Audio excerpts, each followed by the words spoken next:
Samedi 31 août, les titres de l'actualité. 100 jours à la tête du gouvernement, le Premier ministre Alamay Alina dresse son bilan lors d'un déjeuner de presse organisé ce 31 août. Plus de détails dans cette édition. Cérémonie de lancement officiel de la Semaine nationale de l'arbre ce samedi 31 août à l'université de Toukra. Une semaine de sensibilisation à la protection des arbres. Le Premier ministre était présent. Allons-y à Doba, chef-lieu de la province du Logone oriental, où 13 quartiers de la ville ont été touchés durablement suite à la grosse pluie que la ville a enregistrée dans la nuit du 30 au 31 août. Les détails dans un instant.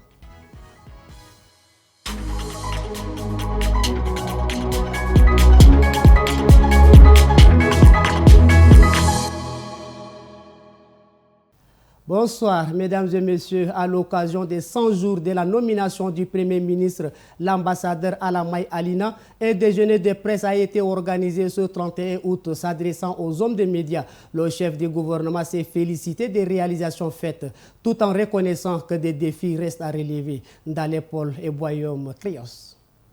Nommé le 23 mai, quelques heures après la prestation de serment du président de la République, Alamay Alina totalise 100 jours à la tête du premier gouvernement de la 5e République, une période marquée par plusieurs réalisations. Des projets importants, tels que la construction du pont sur le fleuve Mandoul et la réhabilitation des infrastructures endommagées par l'usure, ont été également lancés.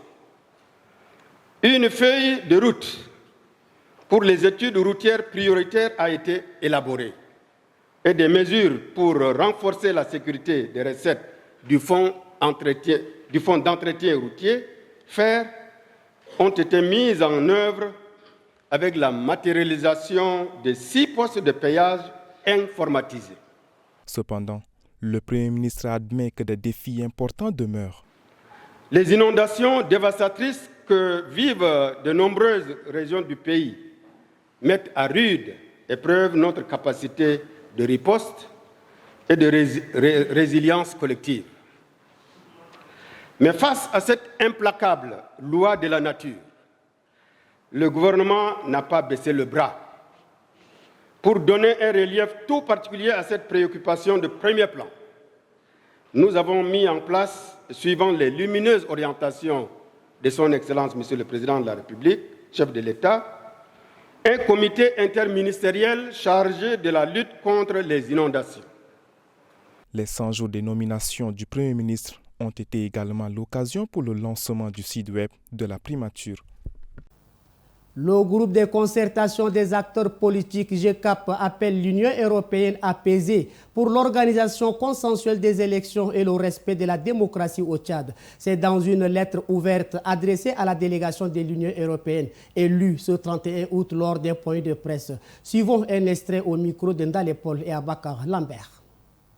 Nous attendons des partenaires techniques et financiers que de rigueur, même minimale, relative aux mécanismes démocratiques afférents à l'organisation et à la transparence des élections soient au moins une fois observées de façon à ce que, en urgence, procéder à l'amélioration des conditions sociales des populations, en convoquant une conférence sociale axée sur le plan global d'urgence de gestion des inondations, le plan d'urgence alimentaire et un plan de gestion post-crise, catastrophe naturelle. L'apaisement du climat politique et sécuritaire. Le ministère de l'Environnement, de la Pêche et du Développement durable a lancé ce samedi 31 août la cérémonie officielle de la Semaine nationale de l'arbre. Cette cérémonie s'est déroulée sur le site de l'université de Toukra en présence du Premier ministre, chef du gouvernement, ambassadeur Alamay Alina. Cette semaine est placée sous le thème « Un Tchadien, un arbre pour une vie protégée ». Suivez le reportage d'Engeme Moussa et Abakar Lambert rendu par Aimé Dolinassou. Placée sous le thème « Un Tchadien, un arbre pour une vie protégée », cette cérémonie représente une étape cruciale dans la réalisation de l'avenir, idéal et harmonieux visé par tous. La Semaine de l'arbre a pour objectif de mobiliser et de sensibiliser l'ensemble des Tchadiens à l'importance des arbres dans la vie quotidienne. La protection de notre environnement nécessite un engagement quotidien et une volonté sans faille de réaliser des actions concrètes qu'il s'agisse d'initiatives individuelles ou d'actions globales visant à réduire les émissions de carbone, à lutter contre la déforestation et à préserver nos écosystèmes forestiers. Donc chaque geste joue un rôle crucial dans la construction d'un avenir durable. C'est l'occasion pour le Premier ministre de lancer un appel à tous les membres du gouvernement et l'ensemble de la population tchadienne d'avoir à l'esprit la plantation des arbres. Chacun dans son ministère ou dans son département respectif doit faire cultiver l'éducation et la plantation des arbres, faire cultiver l'esprit de plantation des arbres. Et en même temps, je lance un appel à ceux qui coupent les arbres de manière abusive, sans autorisation aucune du ministère concerné, de cesser immédiatement. Le choix du sud de l'université de Toukra n'est pas le fruit du hasard. Il s'agit d'un accompagnement visant à reverdure l'université et par extension à soutenir la mise en place d'un arboretum au profit du département de la géographie. C'est à travers un point de presse fait ce samedi 31 août 2024 que le mouvement dénommé Les Jeunes avec Midi a exprimé son indignation face aux médias français dans l'affaire d'une enquête de la justice française contre le président de la République, Mohamed Idriss Déby Itno. Sur une affaire de biens mal acquis, le mouvement appelle à une mobilisation le 15 septembre. Un extrait de la déclaration au micro de nos reporters. La multiplication des procédures arbitraires et la diffusion d'articles diffamatoires à son encontre suscitent notre étonnement et notre indignation. Face à cette situation préoccupante, nous tenons à rassurer le président de la République du soutien indéfectible de la jeunesse et du peuple tchadien qui lui a d'ailleurs récemment accordé sa confiance pour diriger notre nation durant les 5 prochaines années, témoignant ainsi de l'adhésion populaire à sa vision et à son leadership. En outre, les Jeunes avec Midi, soutenus par 22 organisations de la jeunesse, lancent un appel à tous les jeunes leaders et les citoyens engagés à participer à la grande mobilisation qui se tiendra le 15 septembre 2024. La marque indélébile du 19h45, c'est l'actualité en bref. Celle d'aujourd'hui comporte 3 éléments essentiels qui complètent l'actualité de cette journée. Elle porte la signature de Bekoutou Junior. Le ministre d'État Liman Mahamad, représentant le Premier ministre, a présidé ce 31 août la 22e édition de la Journée africaine de la médecine traditionnelle axée sur le thème de la qualité et de la sécurité des pratiques traditionnelles.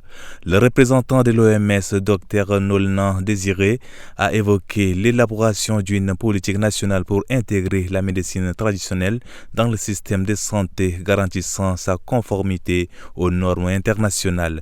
Le ministre de la Santé, Dr Abdelmajid Abdelrahim, a mentionné que 80% de la population africaine utilise la médecine traditionnelle et a rappelé l'adoption d'une politique nationale en 2018 pour sa valorisation.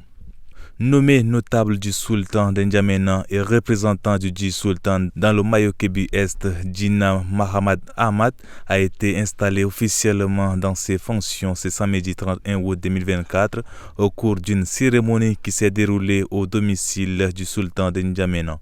Le représentant du sultan d'Njamena, Béchir Bichara, qui a procédé à l'installation de son homologue, souligne en présence du sultan d'Njamena que c'est désormais le sultan d'Njamena qui est en déplacement dans le Mayo-Kébi-Est et tous les problèmes qui dépendent du sultanat d'Njamena urbain-rural dans cette province sera géré désormais par le représentant du sultan. Il faut souligner que Djina Mahamad Ahmad est le directeur général de RTL Tchad. Hassan Saleh, un chauffeur âgé de 48 ans, a été tué le 30 août dernier par des agents de la garde forestière et faunique au marché de Dembe à N'Djamena.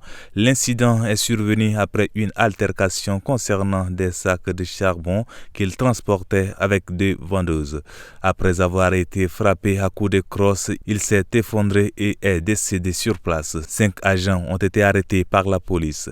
Le corps de la victime a été déposé à la morgue morgue, les parents refusent de retirer le corps et demandent justice.